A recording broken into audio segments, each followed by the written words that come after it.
سیدی S M S کے ذریعے ایک سوال ہے، بے نمازی کی کیا کیا سزائیں بیان کی گئی ہیں؟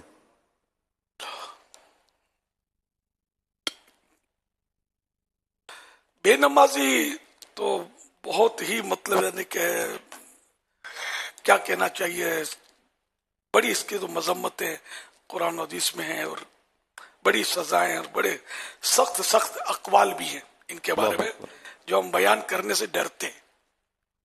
ایسے ایسے اقوال ہیں یعنی کہ ایسے ایسے کہا گیا ہے احادیث مبارکہ وغیرہ میں۔ تو میرے آقا اعلی حضرت امام اہل سنت رحمۃ اللہ علیہ فرماتے ہیں، جس نے جان بوجھ کر ایک وقت کی نماز چھوڑی ہزاروں برس جہنم میں رہنے کا مستحق ہوا، جب تک توبہ نہ کرے اور اس کی قضا نہ کر لے۔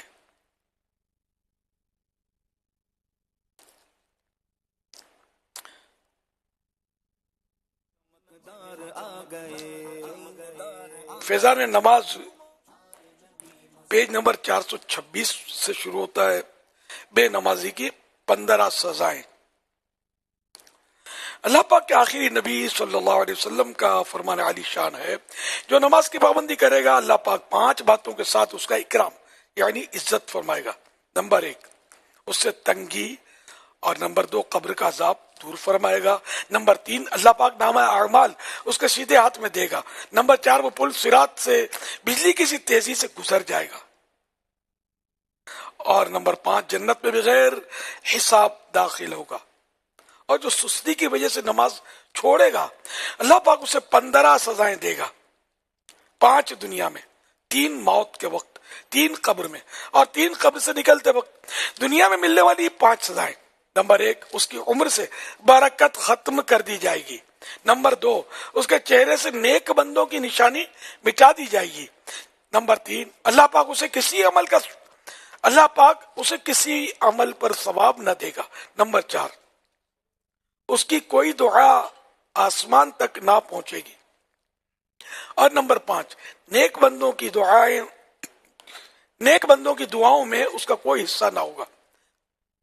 موت کے وقت دی جانے والی 3 سزائیں: نمبر 1 وہ ذلیل ہو کر مرے گا۔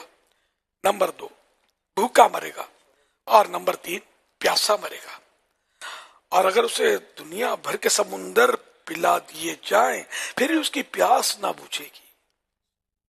قبر میں دی جانے والی 3 سزائیں: نمبر 1 اس کی قبر کو اتنا تنگ کر دیا جائے گا کہ اس کی پسلیاں ایک دوسرے میں داخل ہو جائیں گی۔ نمبر 2 اس کی قبر میں آگ بھڑکا دی جائے گی، پھر وہ دن رات انگاروں پر الٹ پلٹ ہوتا رہے گا۔ اور نمبر 3 قبر میں اس پر ایک اژدہا یعنی بہت بڑا سانپ مسلط کر دیا جائے گا، جس کا نام الشجاع الاقرع یعنی گنجا سانپ ہے۔ اس کی آنکھیں آگ کی ہوں گی جبکہ ناخن لوہے کے ہوں گے۔ ہر ناخن کی لمبائی 1 دن کی مسافت یعنی فاصلے تک ہوگی۔ وہ میت سے کلام یعنی بات کرتے ہوئے کہے گا، میں الشجاع الاقرع یعنی گنجا سانپ ہوں۔ اس کی آواز کڑک تار بجلی کی سی ہوگی۔ وہ کہے گا، میرے رب نے مجھے حکم دیا ہے کہ نماز فجر ضائع کرنے پر طلوع آفتاب یعنی سورج نکلنے تک مارتا رہوں، اور نماز ظہر ضائع کرنے پر عصر تک مارتا رہوں، اور نماز عصر ضائع کرنے پر مغرب تک مارتا رہوں، اور نماز مغرب ضائع کرنے پر عشاء تک مارتا رہوں، اور نماز عشاء ضائع کرنے پر فجر تک مارتا رہوں۔ جب بھی وہ اسے یعنی مردے کو مارے گا تو وہ 70 ہاتھ 70 ہینڈز تک زمین میں دھس جائے گا، اور وہ نماز ترک کرنے والا قیامت تک اس عذاب میں مبتلا رہے گا۔ قیامت میں ملنے والی 3 سزائیں: نمبر 1 وہ حساب کی سختی، نمبر 2 رب قہار کی ناراضی، اور نمبر 3 جہنم میں داخلہ۔ وضاحت بیان کردہ حدیث پاک میں 15 سزاؤں کا تذکرہ مگر تفصیل 14 سزاؤں کی بیان ہوئی ہے۔ شاید راوی 15ویں سزا بھول گئے۔ البتہ فقیہ ابو اللیث سمرقندی رحمۃ اللہ علیہ کی نقل کردہ روایت میں مکمل 15 سزاؤں کا تذکرہ ہے، جن میں یہ شامل کرنے تو 15 کا عدد پورا ہو جاتا ہے. دنیا میں اس سے مخلوق نفرت کرے گی. اچھا، اس روایت کے تعلق سے حاشیے میں لکھا ہے متعدد محدثین نے اس روایت کی اسناد پر جرح فرمائی ہے. تاہم کئی علماء نے واضح و نصیحت کی کتابوں میں سے شامل بھی کیا ہے. لہذا بے نمازیوں کو نمازوں کے قریب لانے کے لیے فیضان نماز میں اس روایت کو شامل کیا گیا ہے. بہرحال یہ کہ سب سے بڑا اس میں جو نقصان ہے نا نماز نہ پڑھنے میں، اللہ کی ناراضی. ساری سزائیں اپنی جگہ پر ہیں ویسے، لیکن اللہ کی ناراضی یہ سب سے بڑی سزا ہے. اگر کوئی اس پر غور کر لے تو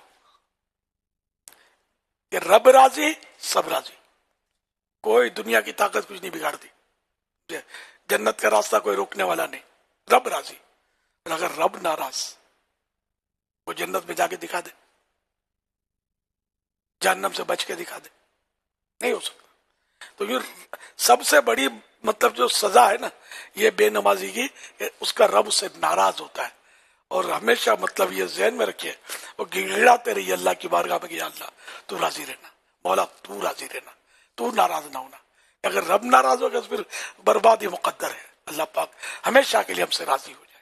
تو بہرحال جو بھی میرے بھائی بہنیں، اسلامی بھائی اسلامی بہنیں نماز نہیں پڑھتے ہیں، مہربانی کر کے اس نیت سے کہ رب کا حکم ہے نماز پڑھنی ہے، اس کی ناراضی سے بچنا ہے، اس سے نماز ترک نہیں کرنی.